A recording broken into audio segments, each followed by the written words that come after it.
그러므로 우리는 예수로 말미암아 항상 찬송의 제사를 하나님께 드리자. 이는 그 이름을 증언하는 입술의 열매니라. 오직 선을 행함과 서로 나누어 주기를 잊지 말라. 하나님은 이 같은 제사를 기뻐하시느니라. 하나님은 영이시니 예배하는 자가 영과 진리로 예배할지니라. 아멘.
다 같이 참여의 기도를 드리겠습니다. 자비로우신 하나님, 저희는 하나님의 자녀임에도 사랑으로 주신 말씀을 흘려 듣고 순종하지 못하였습니다. 아버지의 훈계를 잔소리로 여기며 마음에 새기지 못한 죄를 용서하여 주시고 이제는 하나님의 자녀답게 그 말씀을 따라 살아가게 하옵소서. 이제는 하나님께 저희 각자의 죄를 참회하며 계속 기도드립니다.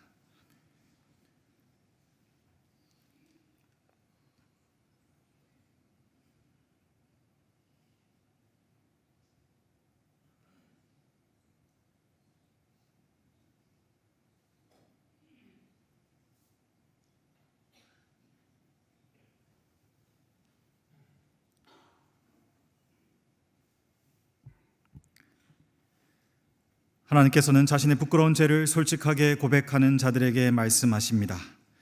예수께서 이르시되 나도 너를 정죄하지 아니하노니 가서 다시는 죄를 범하지 말라 하시니라. 아멘. 이제 사도신경으로 저희의 신앙을 고백하오니 나는 전능하신 아버지 하나님 천지의 창조주를 믿습니다. 나는 그의 유일하신 아들 우리 주 예수 그리스도를 믿습니다.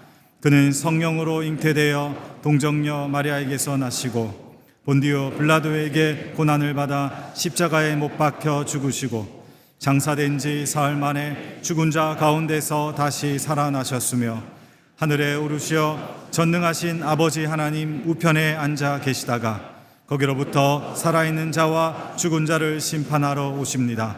나는 성령을 믿으며 거룩한 공교회와 성도의 교제와 죄를 용서받는 것과 몸의 부활과 영생을 믿습니다. 아멘.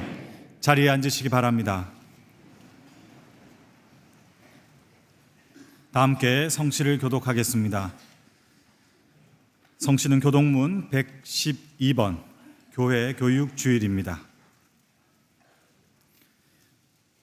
이는 곧 너희의 하나님 여호와께서 너희에게 가르치라고 명하신 명령과 규례와 법도라.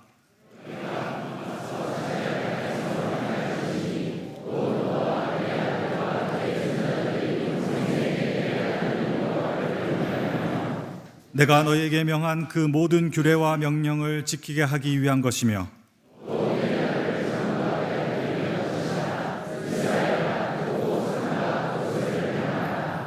그리하면 내가 복을 받고 내 조상들의 하나님 여호와께서 내게 허락하심 같이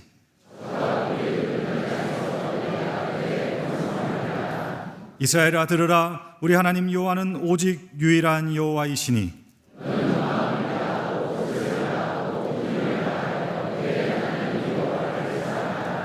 아멘.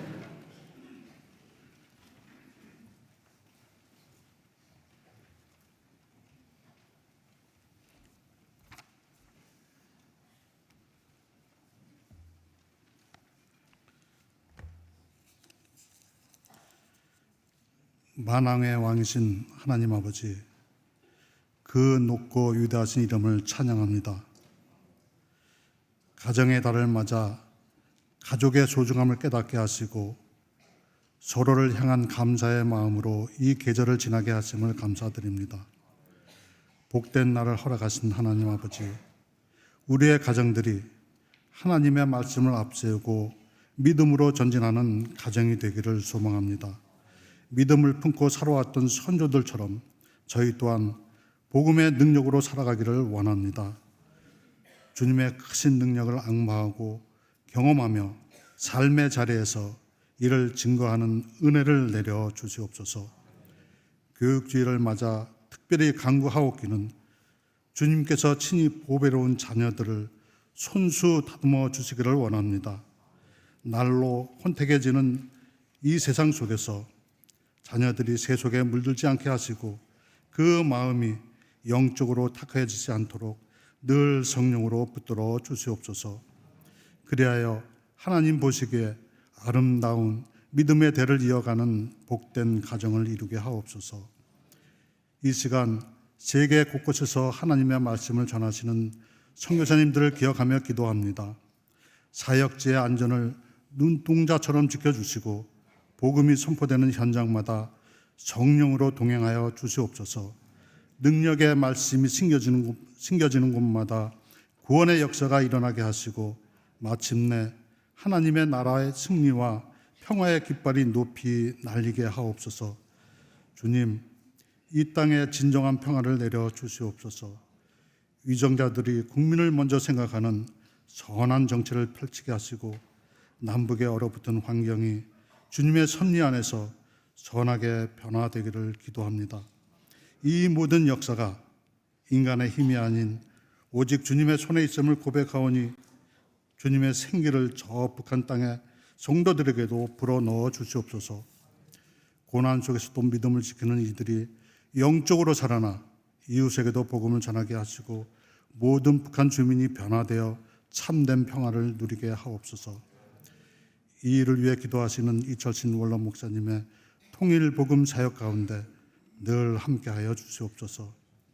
하나님, 우리 영락교회가 담임 목사님 청병을 위한 준비를 시작했습니다. 하나님께서 친히 예비하신 신실한 영적 지도자를 온전히 모실 수 있도록 청병위원들에게 지혜와 명철을 더하여 주시고 성령으로 그 마음을 주장하여 주시옵소서. 저희 온 성도는 한 마음으로 기도하며 믿음의 힘을 더하게 하옵소서. 오늘 강단에 세우신 김은성 담임 목사님을 통해 주시는 말씀이 우리의 마음에 가득 담겨 크게 울리기를 원합니다. 선포되는 말씀이 내 가슴 깊이 새겨지게 하시고 그 말씀을 이웃에게 전하며 여호와 하나님을 온마음 다해 사랑하는 삶을 살아가게 하옵소서. 정성껏 준비하여 울리는 시온 찬양대의 찬양을 기쁘게 받아주시고 특별히 창단 80주년 음악회와 다가오는 여러 행사들을 은혜 가운데 잘 준비할 수 있도록 지혜와 능력을 더하여 주시옵소서. 예배하는 이 시간 우리와 함께 하시는 사랑의 주님을 영으로 깊이 만나기를 원합니다. 이웃의 기쁨과 슬픔에 함께 울고 웃는 사랑과 믿음의 공동체가 되게 하옵소서. 하나님과의 사랑의 끈을 더욱 굳건히 이어주시고 그 축복의 통로가 되어 세상으로 사랑을 흘려보내는 복된 영락의 성도들이 되게 하옵소서. 우리를 사랑하시는 예수 그리스도의 이름으로 기도드리옵나이다. 아멘.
저희에게 주시는 하나님의 말씀은 신약성경 마가복음 1장 1절부터 8절의 말씀입니다.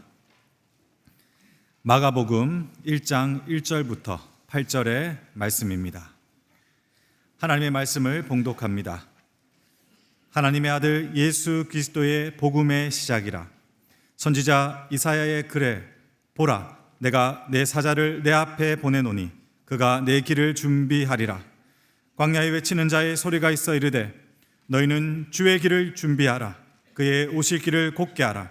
기록된 것과 같이 세례 요한이 광야에 이르러 죄 사함을 받게 하는 회개의 세례를 전파하니 온 유대 지방과 예루살렘 사람이 다 나와 자기 죄를 자복하고 요단 강에서 그에게 세례를 받더라.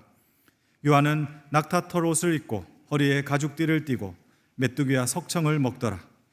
그가 전파하여 이르되 나보다 능력 많으신 이가 내 뒤에 오시나니 나는 굽혀 그의 신발끈을 풀기도 감당하지 못하겠노라.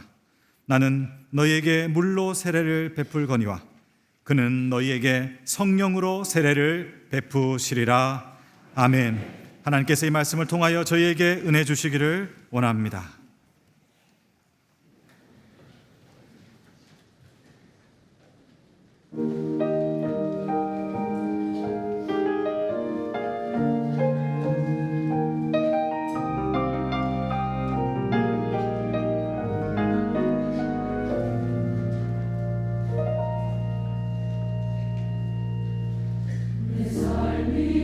원저였는지 주님이 원저였는지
찬양 정말 감사합니다. 찬양 가사 그대로 우리는 다 십자가 뒤로 숨고 우리 주님만 나타나기를 간절히 원합니다. 오늘 산부 예배 참여하신 영락교회 성도님들, 또 우리 교회를 찾아와서 방문하신 분들, 또 병상에서 멀리 외국에서 곳곳에서 영상으로 연결돼서 예배하시는 성도님들 한 분 한 분에게 하나님의 은총을 내려주시기를 기원합니다. 몇 가지 좀 드릴 부탁이 있는데요. 하나는 80주년 기념사업의 일환으로 우리가 디지털 역사관을 만들었습니다. 공간에다가 이렇게 부착하진 않았지만 가상 공간 안에서 우리 교회 역사를 다 볼 수 있어요. 거기 새로 동영상들을 올려놨으니까 여러분들이 보시고 우리 교회 역사 속에 나타나신 하나님의 손길을 함께 나눠주시면 감사하겠습니다. 그리고 이번 주간에는 기도가 참 많습니다. 여러분, 요즘에 학교 교육 현장이 다 무너져 있고 또 이제 교육감 선거도 다가오고 있지요. 또 교회 교육도 안팎으로 많은 위기에 봉착해 있습니다. 이런 상황에서 우리 자녀들이 하나님 말씀 안에서 잘 교육받고 기독교 학교들이 자유롭게 건화기념에 따라 하나님 말씀을 가르치는 그런 상황이 오기를 바라는 마음으로 학부모 기도회를 이번 수요 일부 기도회 시간에 모입니다. 다른 교회 성도들도 많이 오실 터인데 사학 미션 네트워크가 주관하는 예배입니다. 여러분들이 많이 오셔서 이 땅의 젊은이들, 청소년들의 교육을 위해서 기도해 주시기를 부탁드립니다. 그리고 금요일 날은 우리 청년들 선교 비전 행사를 앞에 두면서 금요 기도회를 그때 드리고, 금요 기도회가 끝나고 나면 밤 10시부터 새벽까지 철야 기도를 할 계획입니다. 우리가 기도의 힘을 좀 얻기를 간절히 바라는 마음이고요. 그리고 그 다음 날은 토요일이지만 오후 4시부터 8시까지 이 자리에서 아마 한 3-4천 명은 오실 걸로 기대하는데 거룩한 방파제 기도회가 있습니다. 여러분, 이걸 왜 기도하느냐 하면은 6월 13일에 올해도 서울 시내 한복판에서 동성애자들의 퀴어 축제가 있습니다. 그래서 그것이 얼마나 잘못되고 하나님께서 원치 않는지를 우리가 알리기 위해서 우리가 그 옆에서 다른 맞불 집회를 하는데 우리 기도회를 30만 명 정도 작년에 모였습니다. 우리 성도들이 올해도 이제 그렇게 모이려고 하는데, 여러분 이걸 이따 나가실 때 받으실 수 있어요. 이 전단을 읽어보면은 동성애자들의 삶이 얼마나 참혹한 것인가 하는 것들이 이 뒤에 다 자세히 나와 있어요. 이거 민망해서 끝까지 읽기가 어려울 정도로 그들의 삶이 무너져 있는데, 이런 것들을 법안으로 조장하고 또 무제한 낙태를 조장하는 등등의 이런 법들을 만들려고 하는 우리 사회의 일부 세력이 있어요. 이거를 우리가 하나님의 뜻을 따라 막아야 되기 때문에 6월 13일에 우리 성도들도 서울시 의회로부터 서울역 방향으로 한 30만 명 모이려고 하고 있어요. 이것을 우리가 기도하고 하나님의 주시는 능력을 가지고 해야 되겠다. 그래서 이번 토요일 날도 4시부터 8시까지 기도회가 열립니다.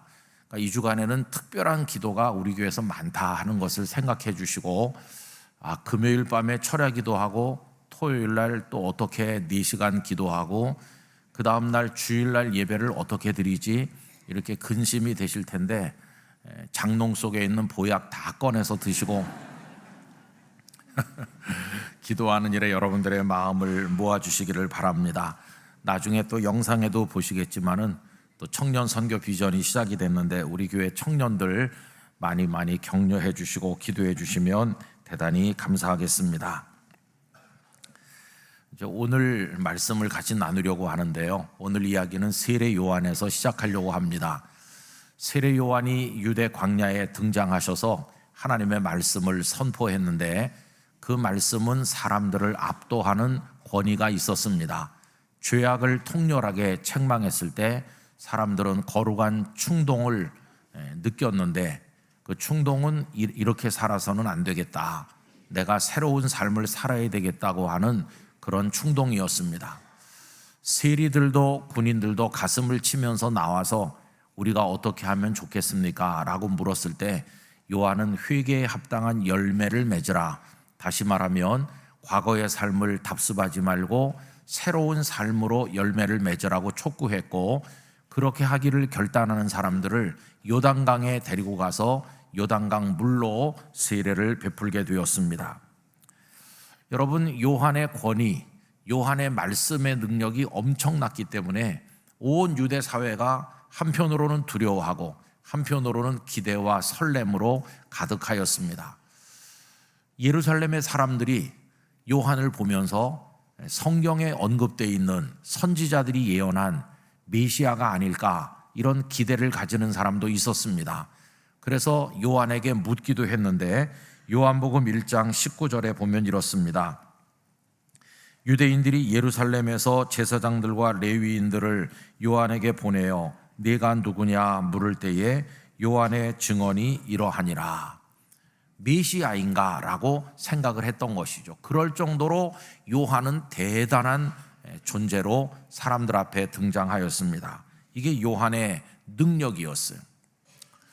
자, 그런데 여러분, 오늘 읽은 본문에 보면 사람들이 깜짝 놀랄 말을 요한이 선포하기 시작했습니다. 그것은 뭐냐 하면, 나보다도 능력이 많으신 분이 내 뒤에 오신다 하는 것이었어요. 여러분, 7절 말씀 다 같이 읽읍시다. 그가 전파하여 이르되 나보다 능력 많으신 이가 내 뒤에 오시나니 나는 굽혀 그의 신발끈을 풀기도 감당하지 못하겠노라. 사람들이 깜짝 놀란 건 이겁니다. 지금 요한의 권위, 요한의 말씀의 능력만 해도 사람들을 압도하고 있잖아요. 이보다 더 큰 능력이 있겠어? 할 정도로 모두가 다 요한에게 압도당해 있는데, 요한이 하시는 말씀이 나보다 능력이 더 큰 분이 내 뒤에 오신다. 사람들은 생각했을 겁니다. 저 요한보다도 능력이 더 큰 분은 도대체 어느 정도의 능력을 가진 분일까? 그분은 도대체 누굴까 생각을 했을 겁니다. 여러분, 요한은 당신 뒤에 오시는 그분의 그 능력과 권위가 요한 자신보다 조금 더 나은 정도가 아니라 아예 비교 불가능하다는 것을 얘기했습니다.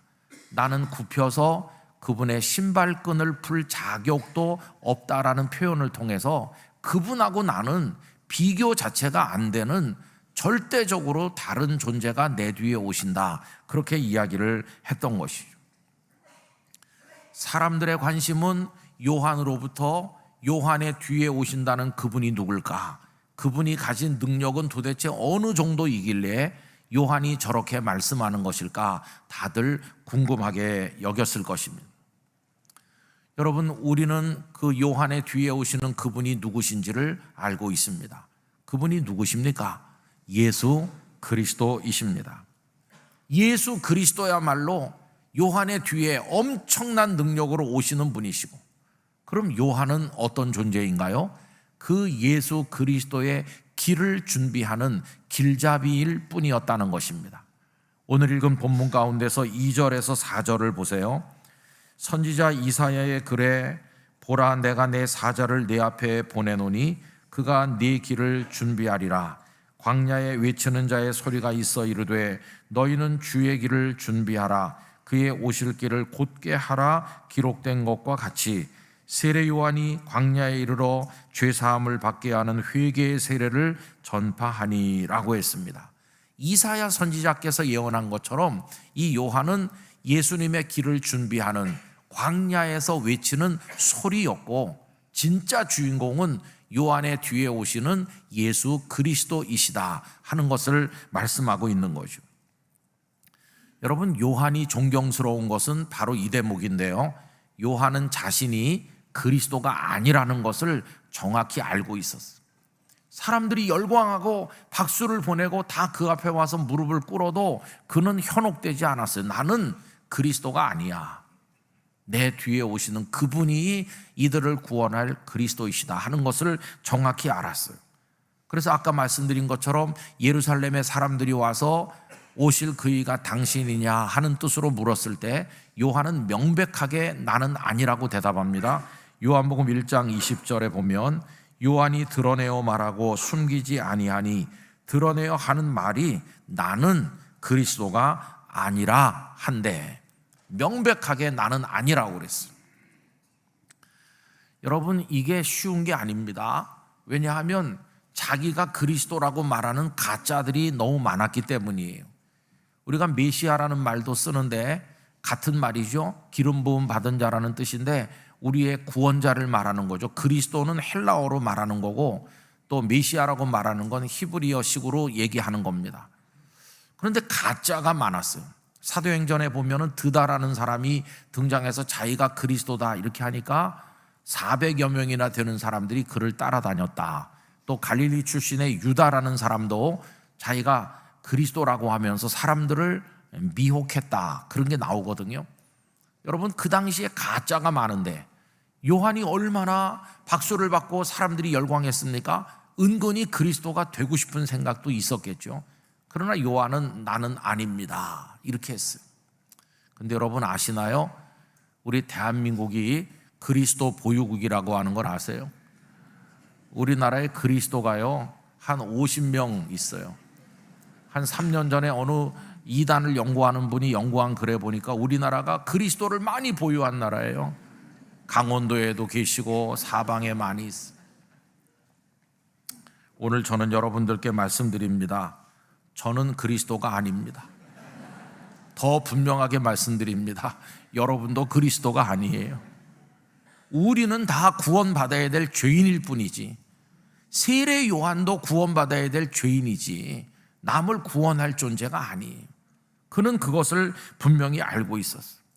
구약 성경에 언급되어 있는 그 그리스도 메시아는 하나님께서 보내시는 하나님의 아들이시지 우리 같은 죄인이 그리스도가 될 수는 없는 것이죠. 요한은 그걸 분명히 말했어요. 내 뒤에 오시는 그분은 나와는 차원이 다른, 그분은 어마어마한 능력으로 다가오시는 우리의 구원자시다. 자, 그럼 여러분 이제 우리의 이야기를 그 예수 그리스도께서 가지신 능력이 뭔가 하는 대로 좀 옮겨볼 필요가 있어요. 도대체 어떤 능력으로 오시길래 요한이 그렇게까지 말했을까요? 예수 그리스도의 능력, 그러면 우리들은 복음서 말씀을 읽었기 때문에 어느 정도 짐작하고 있어요. 우리 예수님께서 아픈 사람도 고치고 그리고 죽은 자도 살리고 그런 일을 하셨잖아요. 우리 이미 그런 걸 좀 알고 있어요. 아닌 게 아니라 예수님께서 요한의 제자들을 통해 요한에게 답하신 내용에도 그게 나옵니다. 이런 일이 있었어요. 시간이 좀 지난 다음에 세례 요한이 감옥에 갇히시게 됐는데 그 이유는 헤롯 안티파스가 자기 남동생의 아내니까 제수죠. 제수인 헤로디아와 결혼하는 일이 벌어졌습니다. 아니, 어떻게 시아주버니가 제수와 결혼합니까? 이런 불륜한 결혼을 요한이 통렬하게 신랄하게 비판했어요. 그랬더니 이 헤롯이 요한을 마케루스 성체에 있는 감옥에 가둔 겁니다. 그렇게 또 시간이 지났어요. 고생을 많이 하고 있는데 어느 날 요한이 제자들을 불러서 예수님께 가서 다음과 같이 물어라 하고 시켰어요. 그 질문의 내용이 이겁니다. 오실 그분이 당신이 맞으신가요? 이렇게 묻게 했어요. 오실 그분, 당신이 그리스도가 맞습니까? 그런 질문이었어요.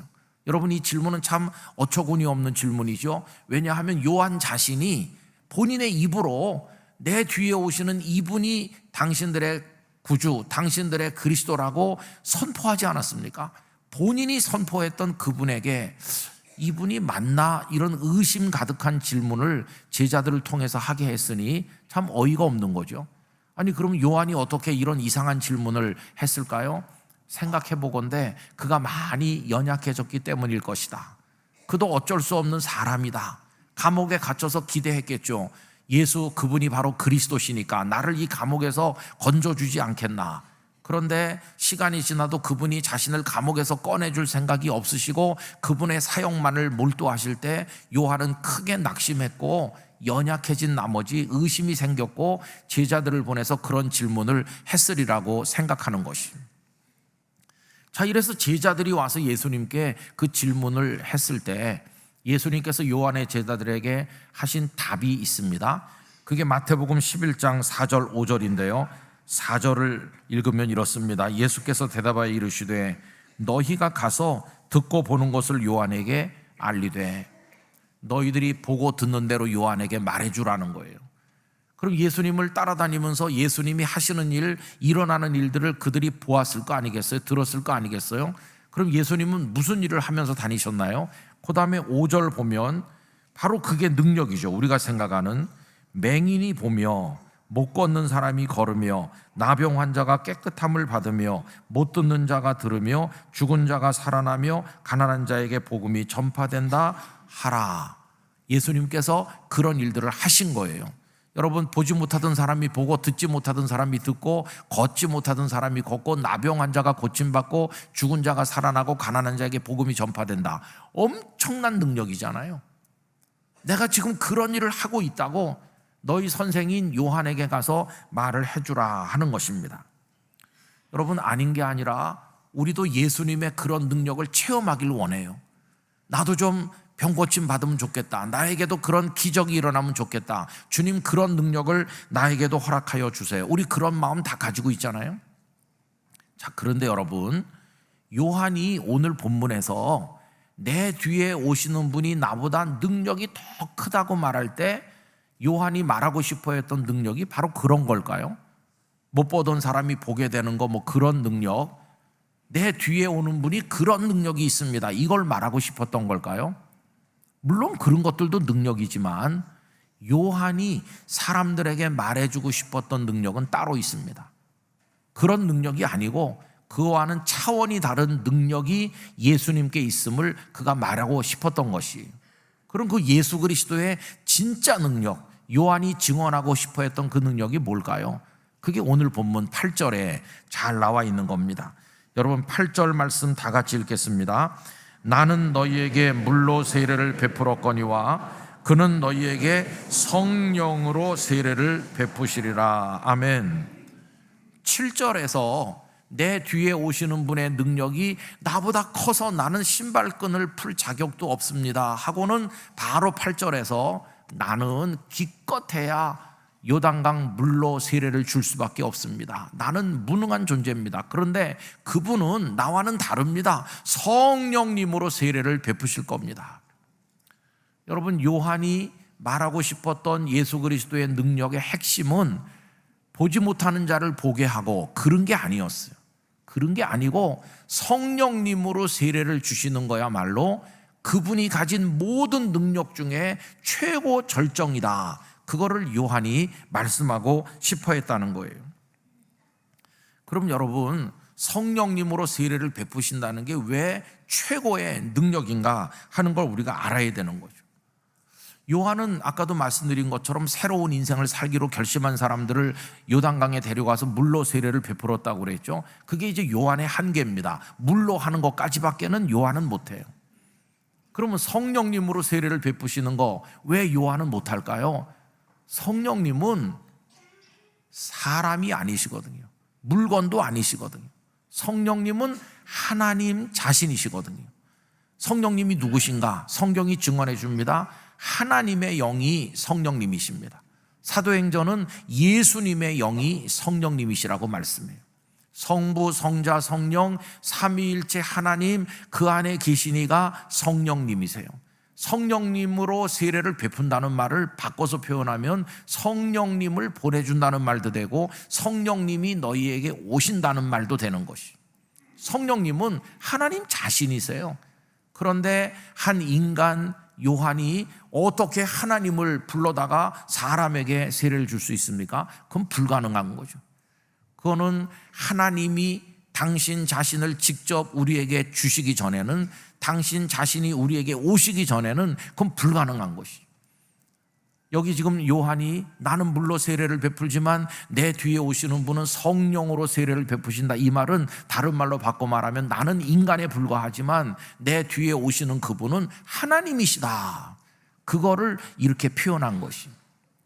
그러니 신발끈을 풀 자격도 없는 거죠. 그분은 하나님 자신이시고 내 뒤에 오시는 분은 바로 그분이 사람 몸을 입고 오시는 거고 나는 인간에 불과하다, 나도 그분의 은혜를 입어서 구원받아야 될 죄인에 불과하다. 요한은 그 얘기를 하는 것이죠. 자, 그럼 여러분 여기서 얘기를 조금 돌려서 성령님으로 받는 세례, 성령님으로 세례를 베푼다고 할 때 그게 뭘 말하는 것일까? 여러 가지 얘기가 가능하지만 이렇게 정리할 수 있어요. 첫째는 성령님께서 우리 속에 임하여 오시면 우리의 눈이 열려서 진리를 깨닫고 마음이 열려서 진리를 믿고 고백하게 된다는 것이에요. 여러분, 예수님을 여러분들의 구주로 믿으시죠? 주님, 나의 주님이십니다 고백하시죠? 이건 성령님께서 우리 성도님들 속에 지금 임하여 일하고 계시다는 증거입니다. 그걸 보여주는 말씀이 고린도전서 12장 3절인데 우리 다 같이 읽도록 하겠습니다. 그러므로 내가 너희에게 알리노니 하나님의 영으로 말하는 자는 누구든지 예수를 저주할 자라 하지 아니하고 또 성령으로 아니하고는 누구든지 예수를 주시라 할 수 없느니라. 아멘. 성령님께서 가슴 속에 임하여 계신 사람, 다시 말하면 성령으로 세례를 받은 사람은 절대로 예수님을 저주할 수 없어요.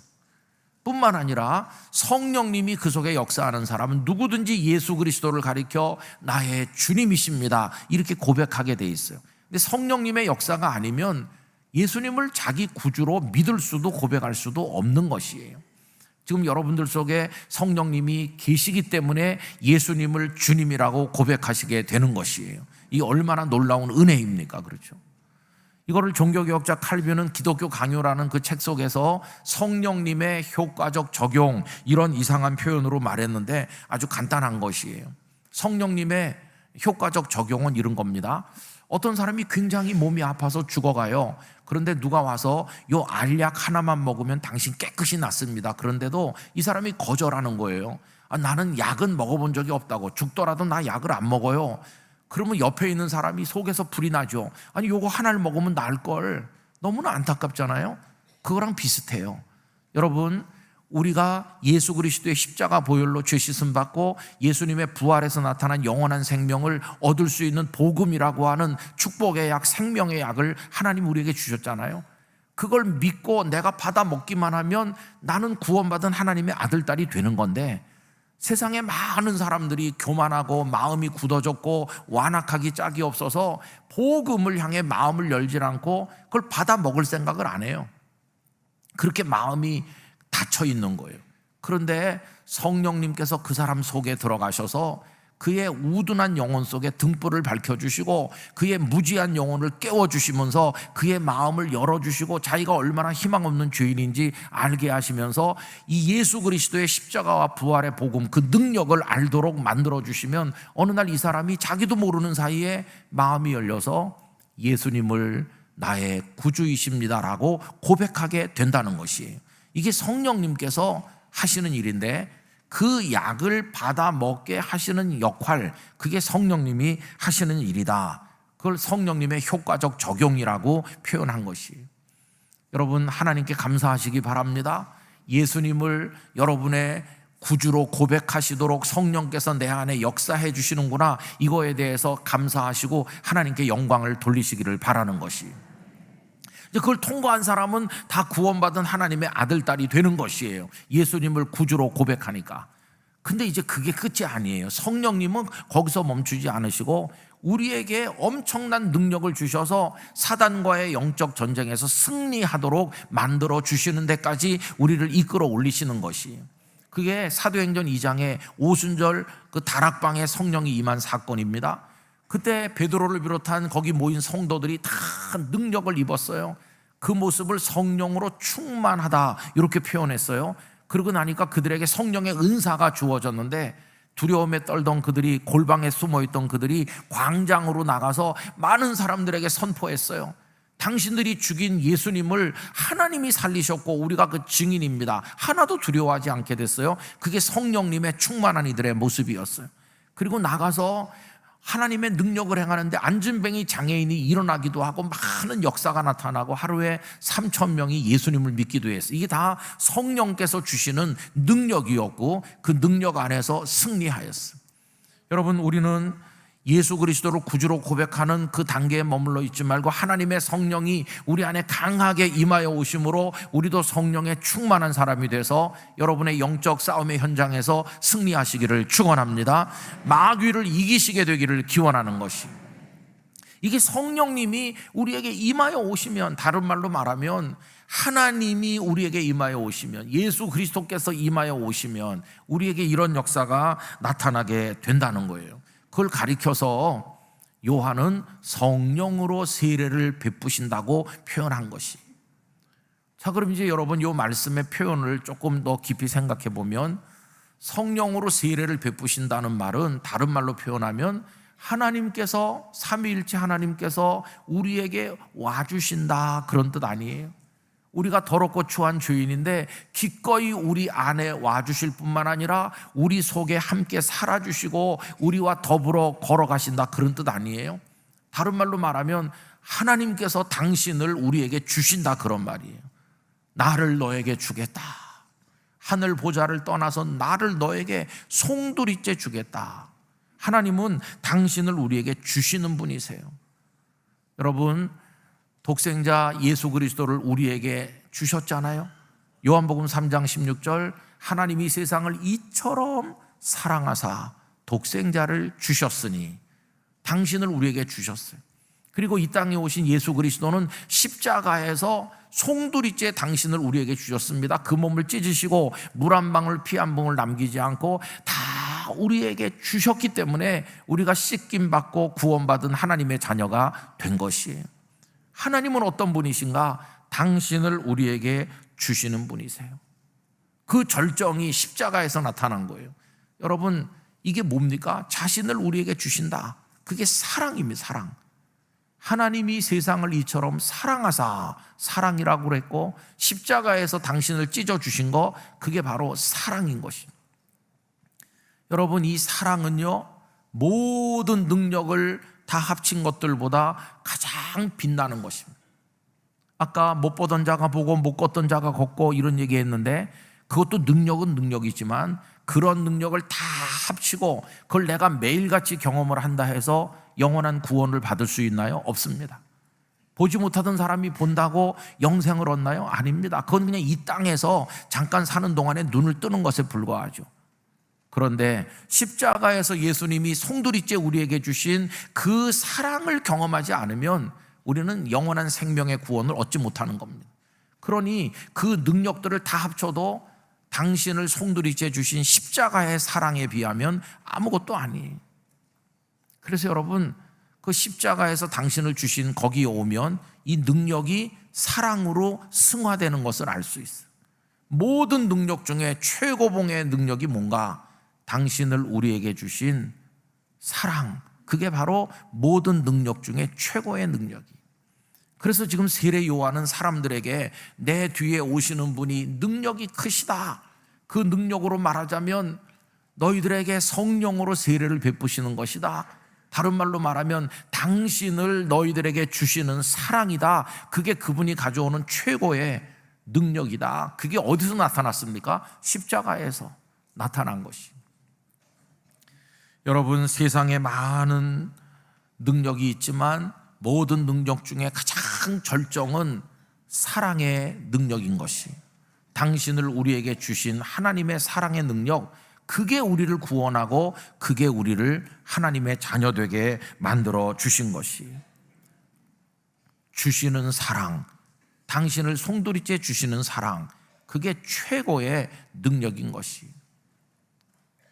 여러분, 우리는 어떻습니까?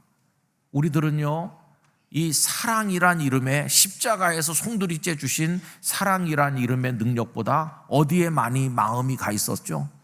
아까 말씀드린 못 보던 사람이 보고, 이런 류의 능력에 마음이 많이 가 있어요. 그런 기적을 맛보고 싶어. 나에게도 그런 능력이 있으면 좋겠어. 나도 남을 위해 기도했을 때 그 사람이 병이 낫고 나도 좀 그러면 좋겠어. 여러분, 물론 그런 능력을 사모해야 되죠. 그러나 그런 걸 다 합쳐도 십자가에서 모든 걸 주셔서 우리를 구원하시는 그 사랑이라는 이름의 능력에 비하면 그건 아무것도 아니에요.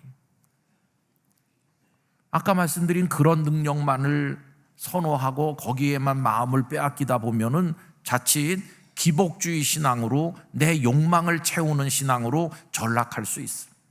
그러나 예수 그리스도께서 모든 걸 주시는 그 최고의 사랑이라는 능력을 우리가 넘어서게 될 때 우리는 진짜 복음의 한복판에 복음의 능력에 도달하게 되는 것이.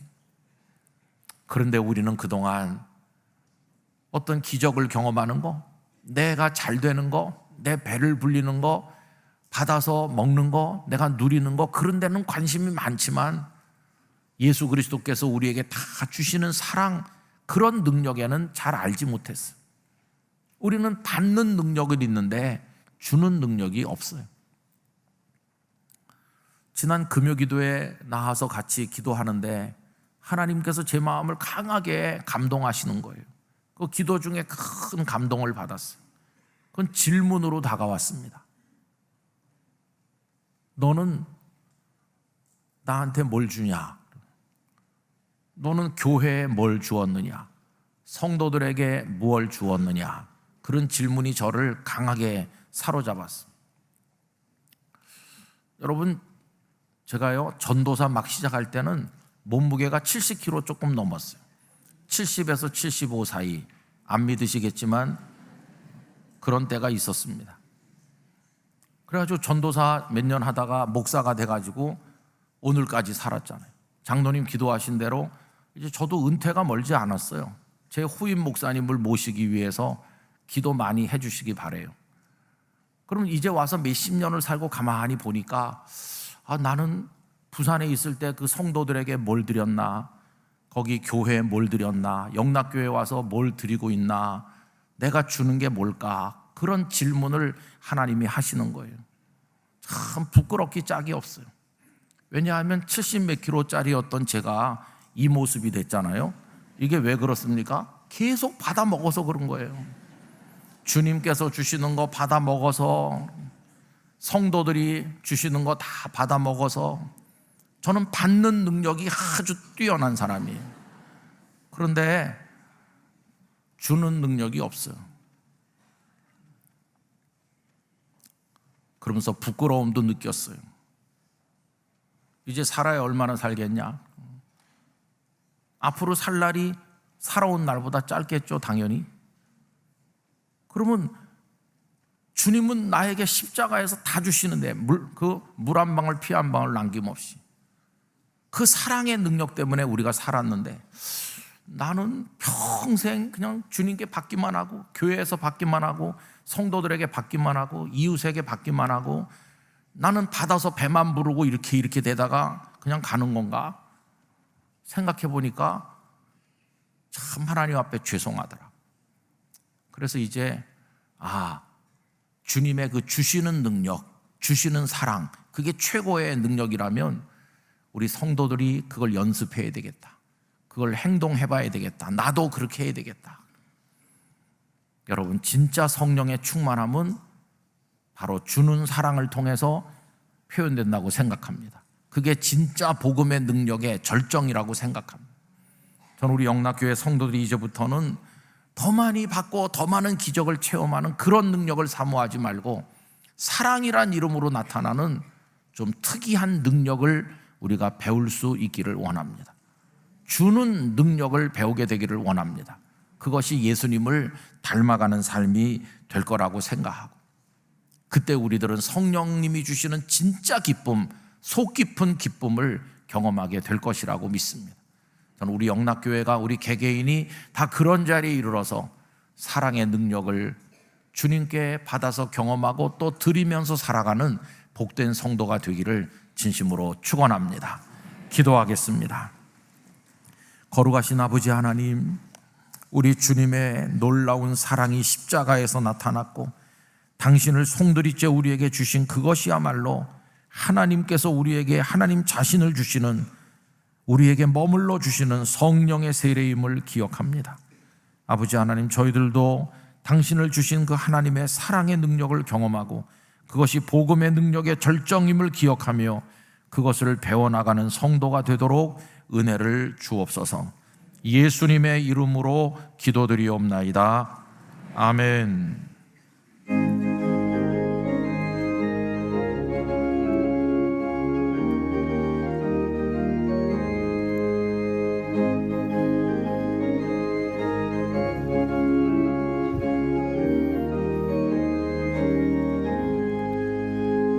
내가 매일 기쁘게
이제 준비하신 주일 헌금을 드리겠습니다. 온라인으로도 드리실 수 있습니다.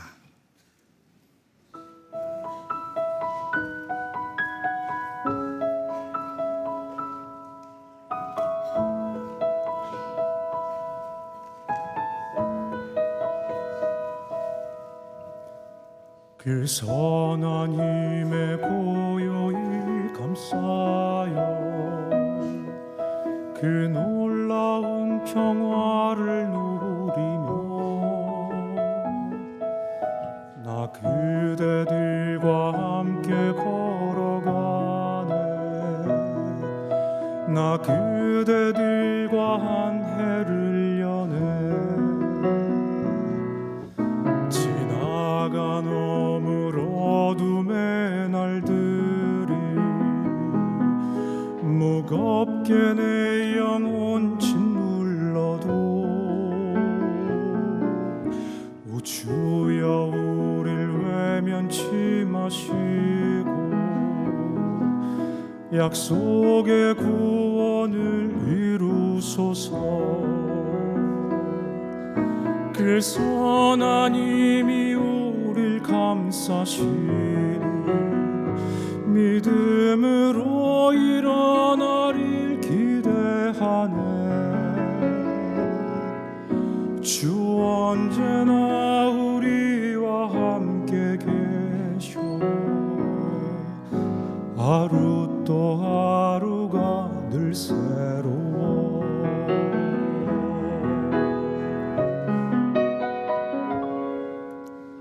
이 고요함이 깊이 번져갈 때 저 가슴 벅찬 노래 들리네. 다시 하나가 되게 이끌소서. 당신의 빛이 빛나는 이 밤 그 선한 힘이 우릴 감싸시니 믿음으로 일어나릴 기대하네. 주 언제나 우리와 함께 계셔. 하루 또 하루가 늘 새로워. 하루 또 하루가 늘 새로워. 하루 또 하루가 늘 새로워.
흙에서 와서 흙으로도 가는 죄 많은 인생을 사랑하셔서 예수 그리스도의 십자가를 통해 허락하신 생명의 성령 하나님을 중생과 영생의 은혜로 주심에 감사하여 마음을 담아 하나님께 예물을 드리오니 기쁘게 받아 주시옵소서.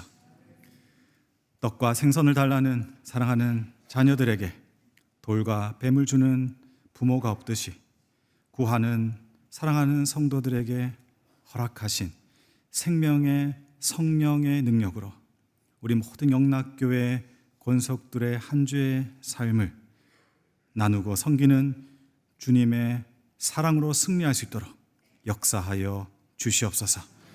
그와 같이 버려두지 않으시고 성령 하나님을 보내주신 신실하신 하나님께 감사드리며 우리 주 예수 그리스도의 이름으로 봉헌 기도 드립니다. 아멘. 자리에 앉으시기 바랍니다. 2026년 선교 비전 영상을 시청하겠습니다.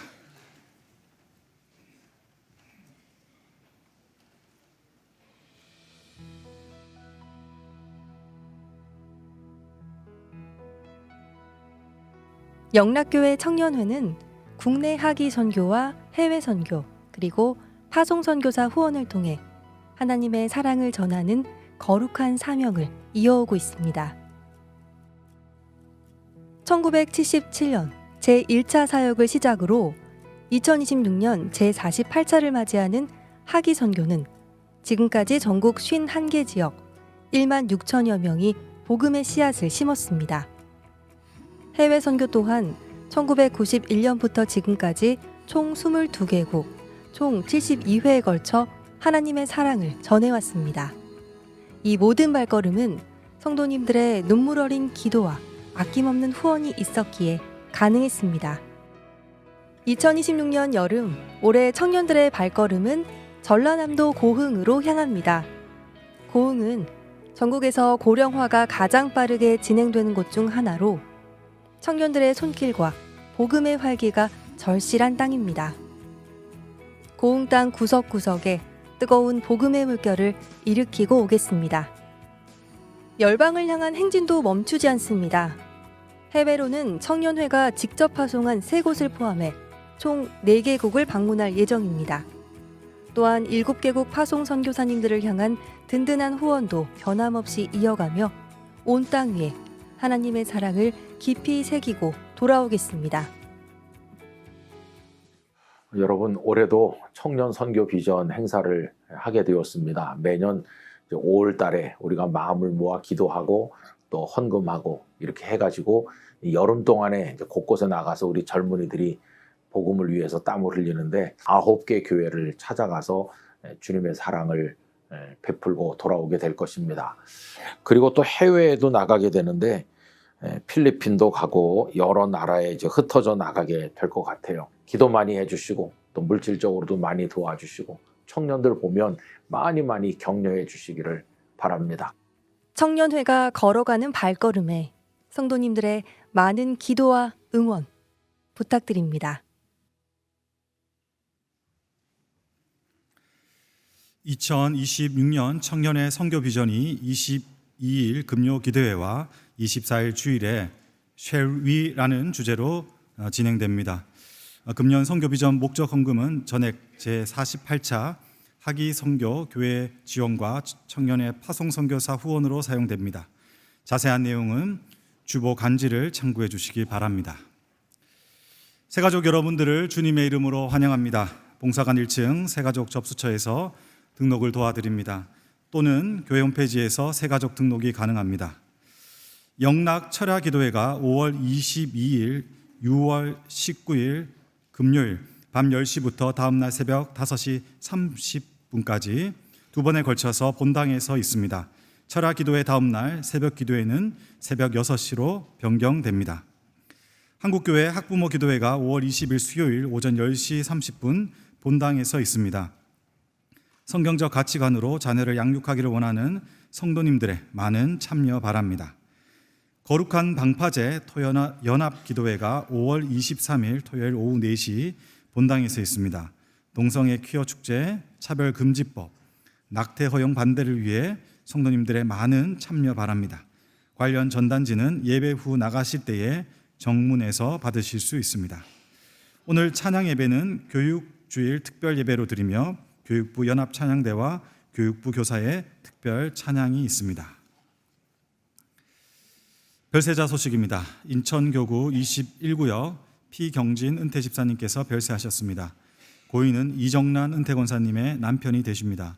5월 18일 월요일 오전 7시 30분 부천 장례식장에서 장례 예식이 있습니다. 슬픔을 당하신 유가족들에게 하나님의 위로가 함께 하시기를 바랍니다. 이 시간 함께 암송할 5월 말씀은 구약성경 잠언 3장 1절에서 2절, 구약성경 잠언 3장 1절에서 2절까지 말씀입니다. 내 아들아, 이렇게 시작합니다. 다 함께 암송합니다. 내 아들아, 나의 법을 잊어버리지 말고 내 마음으로 나의 명령을 지키라. 그리하면 그것이 내가 장수하여 많은 해를 누리게 하며 평강을 더하게 하리라. 잠언 장 1절부터 2절 말씀. 아멘. 다 같이 일어나셔서 앞뒤 좌우에 계신 분들과 인사 나누겠습니다. 성령 하나님이 계시면 사랑할 수 있습니다.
송두리째 저희들에게 주심으로 영원한 구원자가 되신 예수 그리스도의 은혜와 독생자를 아낌없이 십자가에 내어주신 아버지 하나님의 사랑과 성령님의 감동 감화하심이, 그 내어주시는 사랑이 모든 능력의 절정임을 깨닫고 우리도 그 사랑을 배워 주님의 뒤를 따르기를 원할 때 성도들의 기도 제목과 삶의 자리에 선교사님들 중에 많은 기도가 필요한 대한민국 이 상황 가운데 영원히 함께 하시기를 축원하옵나이다.